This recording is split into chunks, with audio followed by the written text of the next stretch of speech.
హల్లెలూయా. ఎవరైనా రోగి అయి ఉన్న ఎడల, ఎవరైనా బాధలతో బాధపడుతున్న ఎడల, ఎవరైనా అర్థం కాని పరిస్థితులను కుమిలిపోతూ ఉన్న ఎడల, ఎవరైనా ఒంటరిగా బాధపడుతున్న ఎడల వాళ్ళు ఏం చేయవలెను? సంఘ పెద్దలకు తెలియచేయవలెను. సంఘ పెద్దలను పిలిపించుకోవాలి. నువ్వు ఒంటరివి కాదు. హల్లెలూయా. నువ్వు ఎప్పటికీ కూడా ఒంటరి వానివి కాదు. ఎప్పుడైతే యేసు ప్రభువుని నమ్ముకున్నావో, రక్షణ పొందినావో, నీకు సంఘం ఉంది. నీ బలం ఏంటి? నా సంఘం. హల్లెలూయా. నీ బలం ఏంది? నీ ధైర్యం ఏంది? నాకు సంఘం ఉంది. హల్లెలూయా. నాకు సంఘం ఉంది. ఎవడైనా రోగిగా ఉన్న ఎడల వాడు సంఘమునకు తెలియచేయబడవలెను. ఈ పద్ధతి మన సంఘ సభ్యులకు. హల్లెలూయా. అర్థమవుతుందా? You are not alone. तुम अकेली नहीं है. तुम्हें अकेलापन महसूस करने का जरूरत तुम्हारे को नहीं है. हालेलुया. हालेलुया. ఒకవేళ ఏదైనా జరగరానిది నీ మీద జరిగి ఉన్నా కానీ కూడా నువ్వు ఒంటరి వాడిని కాదు. అది సంఘానికి నువ్వు తెలియచేయాలి. హల్లెలూయా. సంఘానికి నువ్వు తెలియచేయవలెను. అప్పుడు ఏం చేస్తుంది సంఘము? సంఘము వస్తుంది, వాళ్ళ ఇంట్లో అడుగు పెడుతుంది, ఆ వ్యక్తి దగ్గరికి వెళ్తుంది. హల్లెలూయా.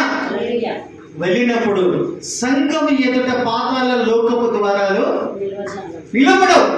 నువ్వు ఏ సమస్యతోడైతే మంచిగా వినాలి ప్రియమైన వాళ్ళ విషయం, నువ్వు ఏ విషయంను బట్టి నీ బాధపడుతున్నావో అది నువ్వు సంఘమునకు తెలియచేయగలను. ఇది ప్రథమమైన నీ పని. నువ్వు సంఘానికి చెప్పకుండా అందరికి చెప్ప తిరుగుతున్నట్టయితే దేవుడు నీకు నియమించుకున్న, ఏర్పరచుకున్న విషయాన్ని మర్చిపోయినావు అని ఇప్పటికైనా తెలుసుకోను. హల్లెలూయా. దేవుడు నిన్ను ఏర్పరచుకొని, నియమించుకొని, రక్షించుకొని నిన్ను సంఘంలో నాటిన చూడు.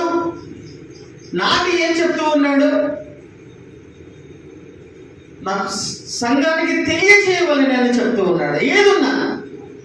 హల్లెలూయా. ఇది చెయ్యకుండా నువ్వు ఇంకేమేమో చేసుకుంటూ ఉన్నట్టయితే ప్రియమైన వాళ్ళరా, ఆ ఒంటరితనము, ఆ బాధ పెట్టే ఆత్మ, స్పిరిట్, భయాన్ని తీసుకొచ్చి నీ మీద నిలబెట్టే ఆత్మ నిన్ను ఏతనే ఉంటది. హల్లెలూయా. అర్థమవుతుందా? ఉదాహరణకి అప్పుల బాధతో, అప్పులునేమో ఆ అప్పుల బాధ గురించి, ఆ బాధ పెడుతున్న ఆత్మ నిన్ను ఏలుతూనే ఉంటది, నిన్ను బాధ పెడుతూనే ఉంటది. నువ్వు అట్లనే ఉంటూ ఉన్నాడైతే. ఉదాహరణ చెప్తున్నా, ఒక్క విషయం చెప్తున్నా నేను.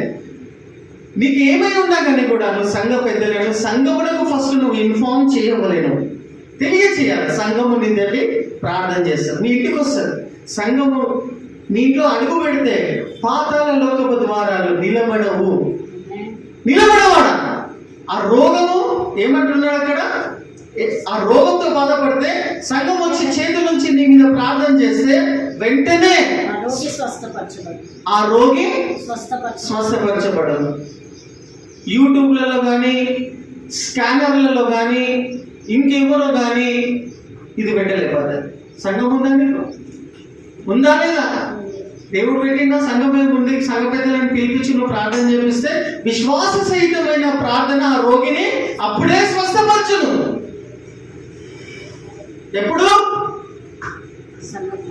సంఘము వచ్చి ప్రార్థన, నీ తలపైన చేతులు ఉంచి ఆయిల్ పెట్టి ప్రార్థన చేసినప్పుడు దేవుడు వారిని స్వస్థపరచును, సేవకులు కదా. ఇది కూడా గుర్తుపెట్టి, చాలా మంది ఈ దినాలలో సేవకుల వైపే ఫోకస్ పెట్టుకొని బతుకుతున్నారు. వాళ్ళే వచ్చి స్వస్థపరుస్తారు, వాళ్ళ ద్వారా స్వస్థత వస్తుంది. కానే కాదది. ఎవరు స్వస్థపరచాలి? నేను వాక్యం ఎందుకు చదువు? ఆ రోగిని స్వస్థపరచును, ప్రభు అతన్ని లేదు. ఆ రోగి దాని పైన వచనం చదవాలమ్మా, సగం కాదు, కంప్లీట్ చదవాలా. విశ్వాస సహితమైన ప్రార్థన ఆ రోగిని స్వస్థపరచును. వింటున్నావా? ఆ ప్రవక్త వచ్చి నా తల మీద చేయబెట్టి ప్రార్థన చేస్తాను. భ్రమపడుతున్న వారులారా, తప్పు. ఒక్క వ్యక్తి పైన, సేవకుల పైన వాళ్ళు కాదంటలేను, కానీ నువ్వు పెట్టుకొని ఉన్న విశ్వాసం అనేది రాంగ్ అదేనా అంటున్నాను. వాక్యం చెప్తుంది అది. ఆ రోగిని విశ్వాస సహితమైన ప్రార్థన ఆ రోగిని స్వస్థపరచును, ప్రభువు అతన్ని లేపు. ఎవరు లేపాలి నిన్ను? సేవకుడా, ప్రవక్తడా, అభిషేక్తుడా? ప్రభువు లేపును. హల్లెలూయా, హల్లెలూయా. ప్రియమైన వాళ్ళారా, సంఘానికి నువ్వు తెలియచేయవలెను. సంఘానికి చెప్పకుండా నీ అంతా నువ్వు కుమిలిపోతూ ఉంటే, నీ అంతా నువ్వే బాధపడుతూ ఉంటే అది సంఘము తప్పు కాదు. దేవుని ఆశీర్వాదం నీకు వస్తలేదని అంటే అది దేవుని యొక్క తప్పు కూడా కాదు. నువ్వు ఆశీర్వదించి లేవలేకపోతున్నావు అని అంటే, ఫలించబడలేకపోతున్నావు, ప్రాస్పర్ కాలేకపోతున్నావు అని అంటే అది నీదే లోపము, నీదే తప్పు అని వాక్యం చెప్తూ ఉన్నాను. ఎందుకు? నువ్వు సంఘాన్ని నిర్లక్ష్యం చేసినావు, సంఘమును నిర్లక్ష్యం చేసినావు. సంఘం ద్వారా నాకు ఏం దొరకదని భ్రమపడుకుంటూ మనుషుల వైపు ఫోకస్ పెట్టుకుంటూ బతుకుకుంటూ వస్తున్నావు చూడు. అందుకే నీకు ఈ బాధలు, ఈ కష్టాలు, ఈ అప్పులు, ఈ రోగాలు, ఈ పథకాలలో నువ్వు మునిగి పడిపోయి ఉన్నావు. రాంగ్ సిద్ధాంతంలో ఉన్నావు, రాంగ్ మార్గంలో ముడిపడిపోయి ఉన్నావు. ఈ విషయం తెలియక, ఈ సత్యము తెలియక. ఏ సత్యము? నాకంటూ సంఘం ఉన్నది, నేను సంఘంలో పుట్టినాను, సంఘంలో అద్భుత కార్యాలు పొందుకున్నాను, సంఘము ద్వారా రక్షించబడ్డాను, సంఘము ద్వారా నేను నాటబడ్డాను, సంఘములో దేవుడు నాకు ఈ సంఘం ఇచ్చిండు, నేను ఒంటరి వాడిని కాదు, నేను ఒంటరి దానిని కాదు అనే విషయం మర్చిపోయి మనుషుల వైపు, సేవకుల వైపు, ప్రవక్తల వైపు నీ ఫోకస్ పెట్టుకున్నావు చూడు, భ్రమపడుతున్నావు. కాబట్టి అటువంటి బాధలలో, అటువంటి కష్టాలలో ముడిపడిపోయి ఉన్నావు. మార్గం తప్పిపోయినావు నీకు తెలియకుండానే. సత్యం అనేది నీ లోపల ఉంటే ప్రియమైన వాళ్ళారా, నువ్వు కదిలించబడవు. ఎంత పెద్ద తుఫాన్ రాని, ఎంత పెద్ద సమస్యలు రాని, ఎంత అలజడి రాని నువ్వు కదలవు, నువ్వు డిస్టర్బ్ కావు. అందులో కూడా నీకు ఒక బలము, ధైర్యము, నమ్మకం. నా సంఘం, హల్లెలూయా, నాకు సంఘం ఉంది, హల్లెలూయా, నాకు సంఘం ఉన్నది, నా ధైర్యము, నా బలము ఏంది? సంఘం. హల్లెలూయా. ఏంది? నువ్వు ఒంటరి దానివా, ఒంటరి వాడివా, ఒంటరి దానిగా ఫీల్ అవుతున్నట్టయితే మళ్ళా చెప్తున్నా, అది దేవుని తప్పు కాదు, సంఘము తప్పు కాదు, నీదే. ఏంది? నువ్వు సంఘానికి ఇన్ఫార్మ్ చేయాలి. ఏ విషయం, పౌలు లాంటి భక్తుడే. హల్లెలూయా. చూడండి ఒకసారి, చూద్దాం. రోమన్స్ చదవండి, రోమీలకు రాసిన పత్రిక ఒకసారి తీయండి.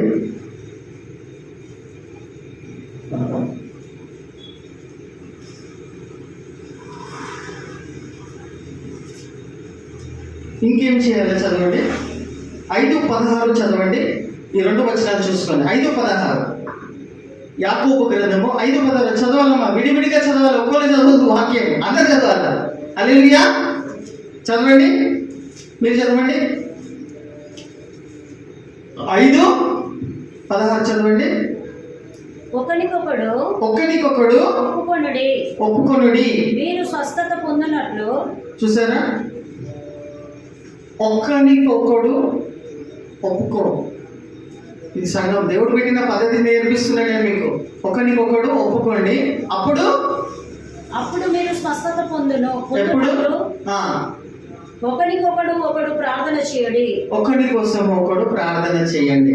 హల్లెలూయా. సహవాసం అంటే ఇదే. సహవాసం అంటే ఒకరి బాధలు ఒకరు చెప్పుకోవాలి. హల్లెలూయా. ఒకరి కోసం ఒకరు ప్రార్థించుకోవాలి, అప్పుడు స్వస్థత కలుగుతుంది, అప్పుడు డైరెక్ట్ కలుగుతుంది. నీకోసం ప్రవక్తను, అభిషేకుడు, ఇంకెవడో రావాల్సిన వేస్ట్ ఆఫ్ టైం నువ్వు చేసుకోవాలి. హల్లెలూయా, హల్లెలూయా. అర్థమవుతుందా? మళ్ళీ చెప్తున్న ప్రియమైన వారు, సంఘం అంటే ఎక్కడ 2-3 కలిసి, ఎక్కడ అంటే 2-3 కలిసి. నువ్వు शमशान घाट के लेना కానీ కూడా, शमशान घाट को क्या बोलते हैं हैदराबाद में, वरंगल में? शमशान घाट को क्या बोलते हैं? శ్మశాన. 2-3 కలిసి శ్మశానంలో నిలబడి ఆడ కాళ్ళు పెట్టి ప్రార్థన చేసిన పాతాళ లోకం ద్వారాలో నిలబడవు. అంత పవర్ అంత శక్తి, అంత అధికారం దేవుడు అల్పులైనటువంటి మనకి ఇచ్చేసిండు ఒకడు. అర్థమవుతుందా? నువ్వు బొందెల గడ్డలో వెళ్ళి కలిసి ఏక మనసుతో ప్రార్థన చేస్తే అక్కడ కూడా ప్రభువు ఉంటాడు. ఎక్కడైతే అన్నాడు, నువ్వు ఎక్కడికైనా వెళ్ళు. అంత పవర్, అంత శక్తి నీకు ఇచ్చిండు, మనకి ఇచ్చిండు, సంఘానికి ఇచ్చిండు. హల్లెలూయా. ప్రియమైన వారు వింటున్నారా మీరు? సంఘాన్ని నిర్లక్ష్యం చేయకండి. మనుషులను చూడకండి, సేవకులను చూడండి, దేవుణ్ణి చూడండి. హల్లెలూయా. ఇది నా సంఘం, నా సంఘంలో ఇవి కొదువలు ఉన్నాయి, నా సంఘంలో ఇది ఉన్నది, నా సంఘం ఇట్లా చేయమంటుంది. ఇది వాక్యము. నేను రోగిగా ఉంటే సంఘానికి తెలియచేయమంటుంది. నేను ప్రయాణం చూడండి, ఆ వచనం కూడా చూడండి. పౌలు భక్తుడు ఏ విధంగా పతిలాడుకుంటున్నాడు, పౌలు లాంటి భక్తుడు ఏం చేస్తున్నాడు చూడండి. ఇంకో వచనం చదవండి, రోమియన్స్ రాసిన పత్రికలు చదవండి.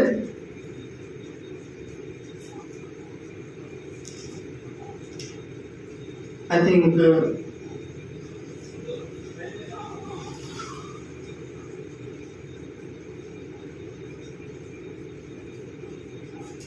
15:30 చదవండి. చదవండి అమ్మా, విడివిడిగా చదవాలి. రోమియోలకు రాసిన పత్రిక ఇలా ముగించుకుందాం మీరు చదువుకోవాలి. 15వ అధ్యాయం 30వ వచనం చదవండి, చివరి వచనం. సహోదరులారా చెప్తున్నాడు పౌలు భక్తుడు. ఎవరికి చెప్తున్నాడు? సంఘానికి చెప్తున్నాడు. సహోదరులారా, నేను మాసిదోనియాలో ఉన్న అవిధేయుల చేతిలో నుండి తప్పింపబడి యెరూషలేములో చేయవలసి ఉన్న ఈ పరిచర్యను పరిశుద్ధులకు ప్రీతికరమగునట్లును నేను దేవుని చిత్తము వలన సంతోషముతో మీ యొద్దకు వచ్చి మీతో కలిసి విశ్రాంతి పొందినట్లు మీరు నా కొరకు దేవునికి చేయు ప్రార్థనల యందు దేవుని కొరకు ప్రార్థన యందును దేవునికి చేయు ప్రార్థనల యందు నాతో కలిసి పోరాడవలెనని మన ప్రభువైన యేసుక్రీస్తును బట్టి ఆత్మ వలనని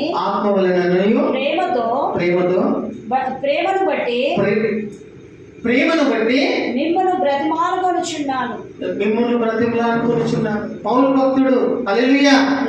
ఆయన నడుచుకుంటూ వెళ్తే ఆయన నీడబడి ఎన్నో అద్భుత కార్యాలు, రోగాలు స్వస్థపరిచే, చనిపోయిన వాళ్ళు ఎన్నో గొప్ప అద్భుత కార్యాలు జరిగాయి. ఆయన నీడబడితే, ఆయన దస్తి, ఆయన వస్త్రం ఇట్లా పడేస్తే అద్భుతాలు జరిగినాయి. ఆయనకు ప్రార్థన అవసరమా? సంఘానికి ప్రార్థన చేయమని బతిలాడుకొనుచున్నాను అంటున్నాడు. అంటే సంఘం యొక్క విలువ ఆయనకు తెలుసు. ఇక్కడ దీన్ని బట్టి నేను తెలుసుకోవాల్సిన విషయం ఏమై ఉన్నదంటే, ప్రియమైన వారలారా, ఇది దేవుడు పెట్టినటువంటి పద్ధతి. సంఘానికి మీరు తెలియజేయవలెను ప్రతి విషయం. నువ్వు ప్రయాణమై వెళ్తున్నా, నీకు ఉద్యోగం గురించి నువ్వు ప్రయత్నం చేస్తున్నా, లేదా నీ కుటుంబంలో శాంతి సమాధానం లేకున్నా, నువ్వు అనారోగ్యంతో బాధపడుతున్నా, నువ్వు ఏదైనా కొత్త బిజినెస్ స్టార్ట్ చేయాలనుకున్నా, ఏ పని మొదలు పెట్టాలనుకున్నా, దేనికోసం నువ్వు బాధపడుతున్నా, అది నువ్వు సంఘమునకు మొదటిగా, అందరికీ కాదు, వాళ్ళ వీళ్ళకి చెప్పుకొని తిరుగుతా నువ్వు నష్టపోతావు, నువ్వు భ్రమపడుతున్నావు, నువ్వు దేవుని చేత ఆశీర్వదించబడవు. అందుకోసమే అట్లా చేస్తున్నావు అని నువ్వు అర్థం చేసుకో. ఏం చేయాలి? First if you are starting a new business, example, अगर तुम लोग नया बिजनेस स्टार्ट करना चाह रहे तो फर्स्ट किसको इन्फॉर्म करना? को సంఘంలో ఉన్నదా? దేవుడి ఇచ్చిన సంఘం. ఆయనకు వేరుగా ఉండి ఏం చేయాలి? సంఘానికి వేరుగా ఉండి నేను ఏం చేసినా అది వేస్ట్. హల్లెలూయా. ఏదున్నా నువ్వు సంఘానికి తెలియచేయవలెను అని వాక్యం చెప్తుంది, నేను కాదు. అర్థమైంది కదా? ఈ రోజు నుండి అయినా మీరు సంఘాన్ని సంఘం లాగా చూడండి. ఒక్కొక్కరు బుద్ధి చెప్పుకోండి అని ఉన్నది వాక్యం. నువ్వు ఎందుకు ఇట్లా ఉన్నావు, ఎందుకు వస్తలేవు, ఎందుకు క్రమంగా, ఎందుకు ఇలా బుద్ధి చెప్పుకుంటే నీకు ఎక్కడెక్కడ మైనస్ పాయింట్లు ఆ వ్యక్తి పట్ల కనిపిస్తున్నాయో చూసిన పెట్టి ప్రేమపూర్వకంగా బుద్ధి చెప్పు, హెచ్చరించు, సరి చేసుకో. ఇది సంఘం. ఇదే కదా సంఘం అంటే. హల్లెలూయా, హల్లెలూయా. ప్రియమైన వారులారా, చివరిగా నేనేం చెప్పాలని ప్రయత్నం చేస్తున్నానంటే అందరూ కూడా దీనిలోనికి రావాలి.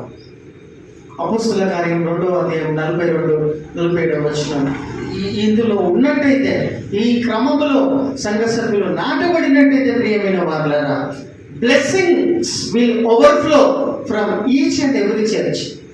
ప్రతి సంఘము నుండి ప్రతి వ్యక్తి ద్వారా ఆశీర్వాదాలు పొంగి పొర్లుతాయి. హల్లెలూయా. వింటున్నారా ప్రియమైన గొప్ప వ్యక్తులారా, గొప్ప సమూహమా?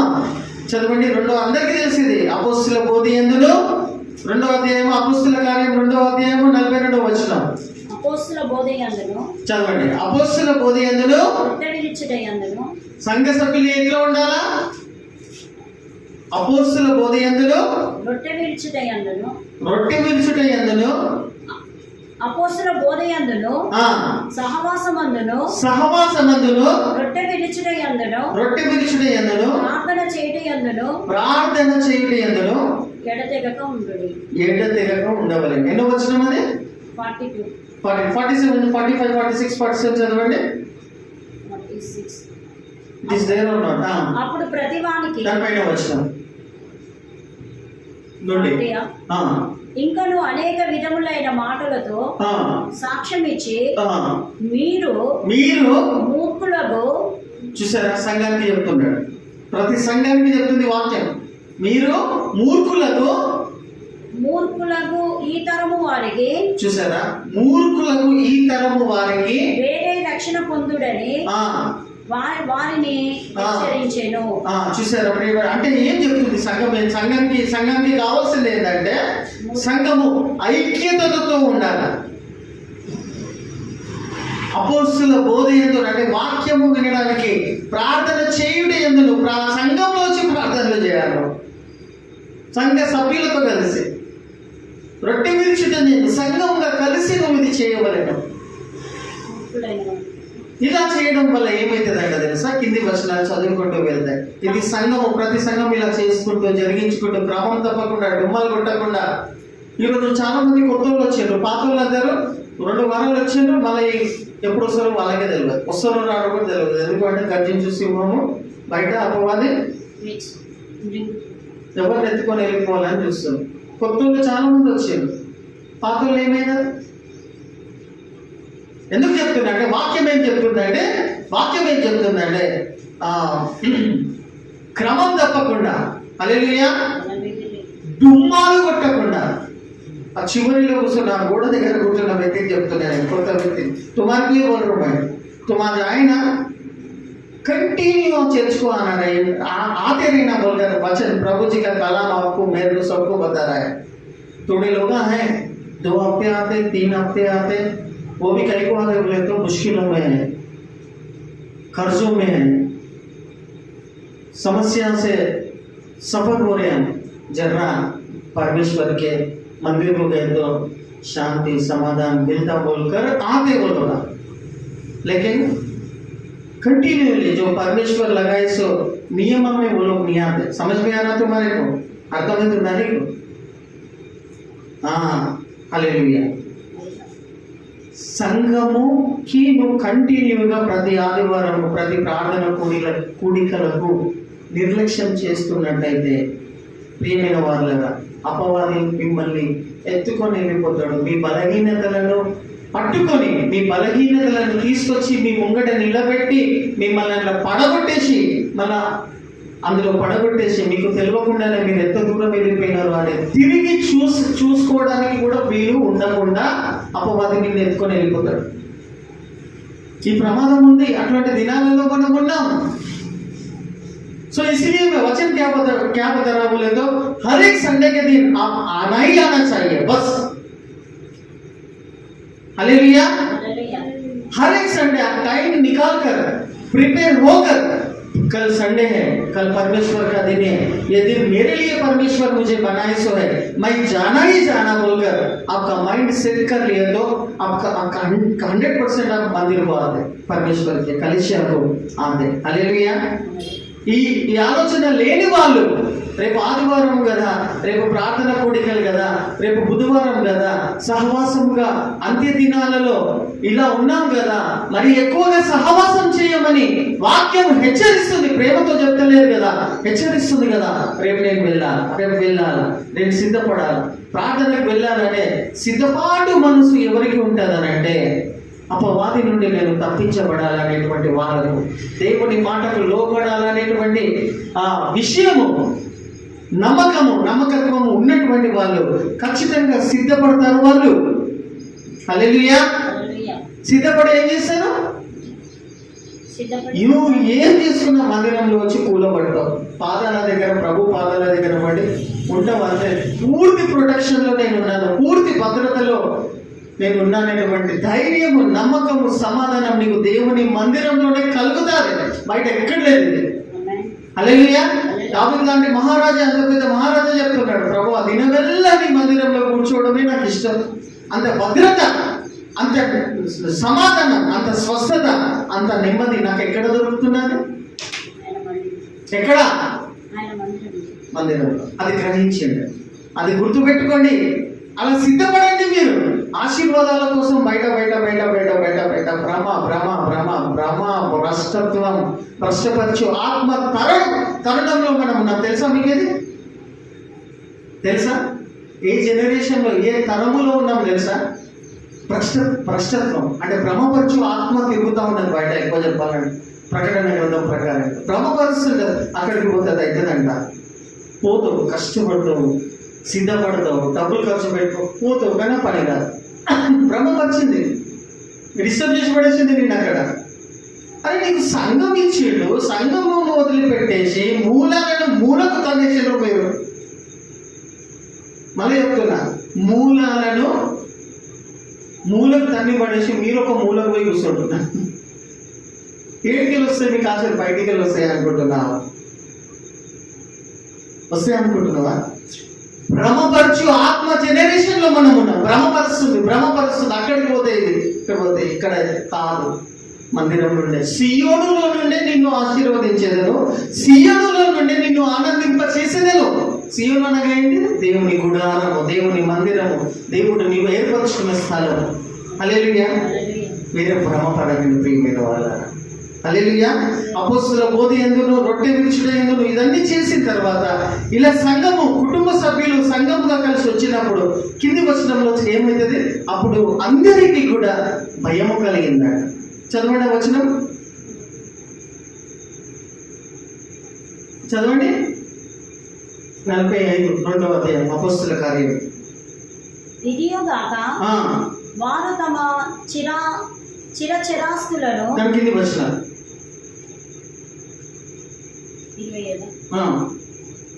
అనుదినం ఆనందముతోను, చూసారా? అనుదినము ఆనందముతోను నిష్కపటమైన హృదయముతోను ఆహారం పుచ్చుకొనబడిరి. మరియు ప్రభువు రక్షణ పొందుచున్న వారిని అనుదినము వారితో చేర్చుచుండెను. ఆనందముతోను. దానిపైన ఇందాక చదివారు,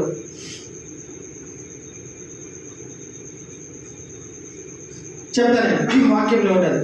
కుటుంబ సభ్యులుగా మీరు సంఘానికి సమయానికి వచ్చి సంఘంలో చేర్చబడితే ఇది కంటిన్యూగా ప్రతి వారము, ప్రతి ప్రార్థన కూడికకు మీరు కంటిన్యూగా ఇది నాకు ఆశీర్వదించే విషయం అనేటువంటి విషయం నువ్వు గ్రహించి కంటిన్యూగా వస్తూ ఉంటే ప్రతి వారికి కూడా అప్పుడు భయం కలిగేనంట. చదవండి వచనం ఉంది అక్కడ. భయం కలుగుతుందంట. భయము కలిగెను. హల్లెలూయా. ప్రతి వానికి కూడా ఏం కలిగింది? భయము కలిగెను.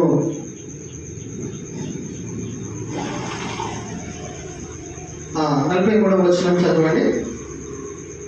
అప్పుడు ప్రతి వానికి భయము కలిగెను. చదవండి 42 చదవండి, మళ్ళీ చదవండి. అప్పుడు ప్రతి వానికి దాని పైన వచనం. మీరు అపోస్తలుల బోధ యందు. చూసారా? దేవుని బిడ్డలు ఈ రోజు నుండి ఎట్లా ఉండాలమ్మా? దేవుని మందిరానికి రావాలి, సమయానికి రావాలి, సిద్ధపరచుకొని రావాలి.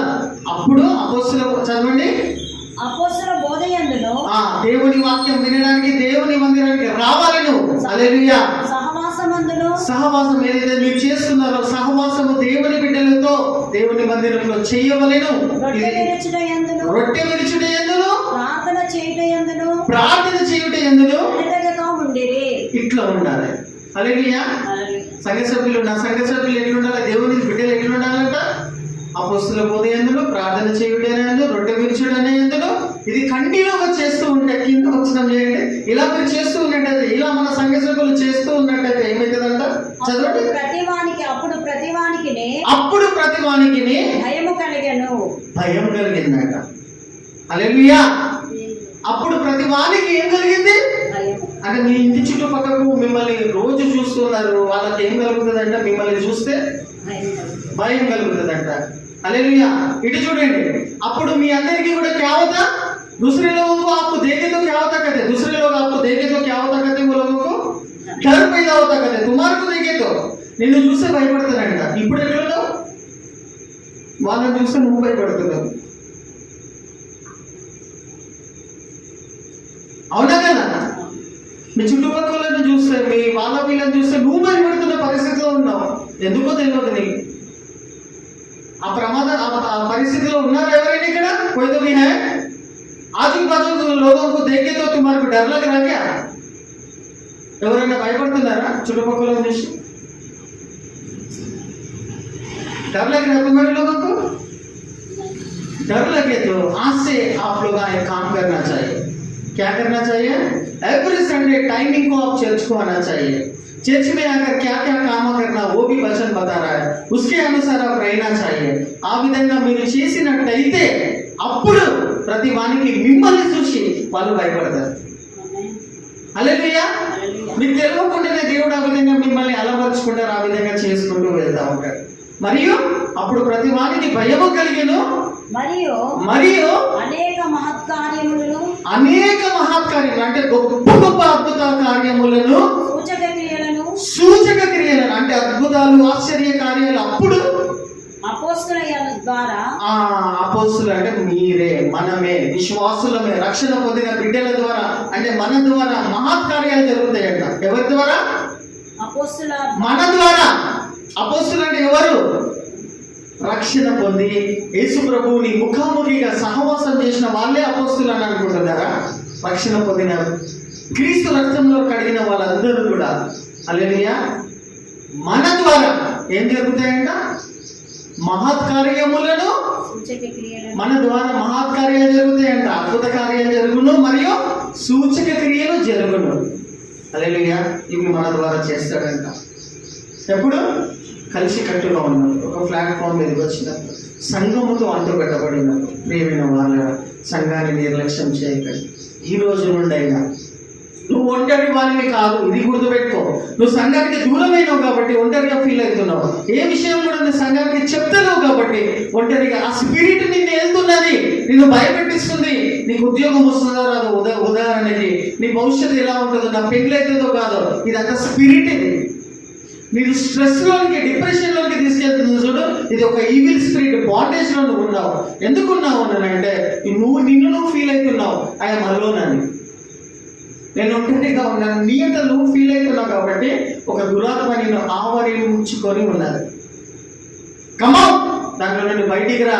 ఏ విషయం ఉన్నా సంఘానికి తెలియదే. ఇప్పటి నుండి ఆయన సంఘం నీ కోసము ఎడతెగకుండా ప్రార్థన చేసినప్పుడు నువ్వు ఏ స్పిరిట్ తోటి అయితే బాధపడుతున్నావు అది పటాపంచలు అయిపోతుంది. దాంట్లో నుండి విడిపించబడతావు. ఎందుకంటే సంఘము నీ వెనకలో ఉన్నది, నువ్వు ఎక్కడున్నా. హల్లెలూయా.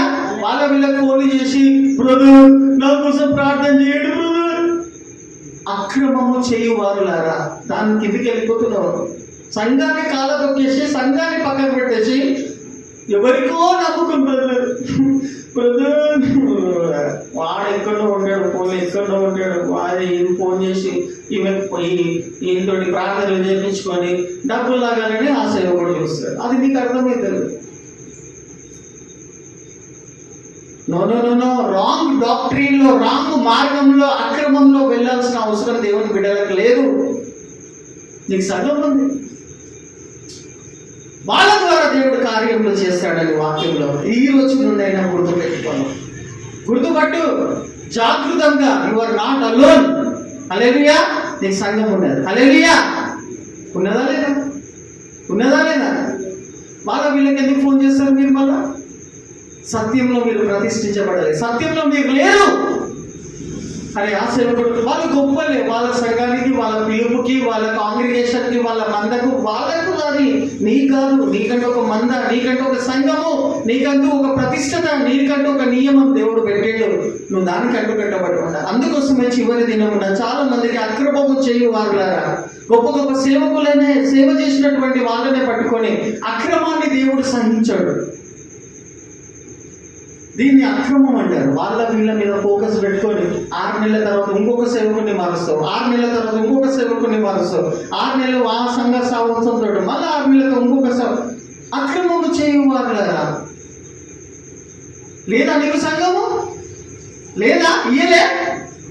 ఇచ్చిందా లేదా? అమ్మా ఇచ్చిందా లేదా? మళ్ళీ ఎందుకు అక్కడిక్కడ తిరుగుతున్నావు? ఎందుకు తిరుగుతున్నావు? సత్యంలో లేవు. నువ్వు బ్రహ్మపరిచి ఆత్మలో తిరుగుతూనే ఉన్నావు జీవితకాలం అంతా. మళ్ళీ ఎందుకు తిరుగుతున్నావు? ఆశీర్వాదాల కోసం. ఆ ఆశీర్వాదాలు దేవుడు నీకు నీ మందిరం ద్వారా అనుగ్రహించును. హల్లెలూయా. దేవుడు పెట్టిన నియమాలలో నువ్వు నేను రావలేను. మన నియమాలలో మన ఇష్టం వచ్చినట్టు బతికి ఆశీర్వాదాలు టైంకి రావాలంటే వస్తాయా? వస్తాయా? రావు. మీరు సోమవారం నుంచి శనివారం వరకు అన్ని పనులు చేసుకోవడానికి, ఉద్యోగం చేస్తున్న వాళ్ళు, ఉద్యోగాలు చేస్తున్న వాళ్ళు, వ్యాపారాలు చేస్తున్న వాళ్ళు, సోమవారం నుండి శనివారం వరకు ఉద్యోగాలు చేస్తున్న వాళ్ళు, వ్యాపారాలు చేస్తున్న వాళ్ళు, 9:30, 8:30 భారీ వర్షాలు స్టార్ట్ అయింది అనుకో, వర్షంలో తడుచుకుంటానైనా, చెతిని పట్టుకుంటానైనా, రెయిన్ కోట్ కట్టుకునైనా మీరు ఆఫీసులకు, ఉద్యోగాలకు వెళ్తారా? మీ పిల్లలకు స్కూళ్ళకు పంపిస్తారు. వర్షాలు పడుతున్నా పర్వాలేదు, అమ్మో ఆఫీస్కి వెళ్ళకపోతే అమ్మో అమ్మో అమ్మో అమ్మో. మెటీరియల్ బ్లెస్సింగ్స్ కోసమే వ్యాపారాలు చేస్తున్న వాళ్ళు అట్లనే ఉంటారు. వర్షాలు పడ్డ ఏమైనా కానీ కూడా వెళ్తూనే ఉంటారు. ఎందుకు? వెళ్ళకపోతే మా బాస్ ఒప్పుకోడు, వెళ్ళకపోతే బాగుండదు అని. కానీ దేవుని మందిరానికి రావడానికి మాత్రం కుంటి సాకులు. చిన్న వర్షం పడితే చాలు, ఉద్యోగాలకు వెళ్తున్నావా వేరే దినాలలో, వ్యాపారాలు చేసుకుంటున్నావా వేరే దినాలలో, టైంకి అక్కడ వెళ్ళి ముఖం చూపించుకుంటున్నావా వేరే దినాలలో, వేరే పనులకు. మరి నీకోసము నియమించిన పునరుద్ధానము దినమును, నీకోసము తయారు చేసినటువంటి ఆదివారం దినమున నువ్వు ఎందుకు కుంటి సాగు చెప్పుకుంటా మందిరానికి రాలేక ఇంట్లోనే పడిచేస్తున్నావు, కారణాలు చెప్తున్నావు? కాబట్టి అటువంటి బాధలలో, అటువంటి ఫ్రస్ట్రేషన్లో, అటువంటి ఈవిల్ స్పిరిట్ పొజిషన్లో నువ్వు ఉన్నావు. కాబట్టి ప్రియమైన వాళ్ళారా, జాగృతంగా వాక్యాన్ని తెలుసుకోండి, సత్యాన్ని తెలుసుకోండి. సత్యమునందు ప్రతిష్ఠించబడండి. సత్యమునందు ప్రతిష్ఠించబడినప్పుడు నువ్వు భ్రమపడవు, కన్ఫ్యూజన్లో ఉండవు, డిస్టర్బ్గా ఉండవు. సమస్యలు ఉంటాయి, ఉన్నా కానీ కూడా దాంట్లో ఒక మార్గం నీకు కనిపిస్తుంది, దాంట్లో ఒక వెలుగు నీకు కనిపిస్తుంది, దాంట్లో ఒక నమ్మకం నీకు కనిపిస్తుంది, దాంట్లో ఒక కాన్ఫిడెన్స్ నీకు కనిపిస్తుంది సత్యంలో ఉన్నప్పుడు. హల్లెలూయా.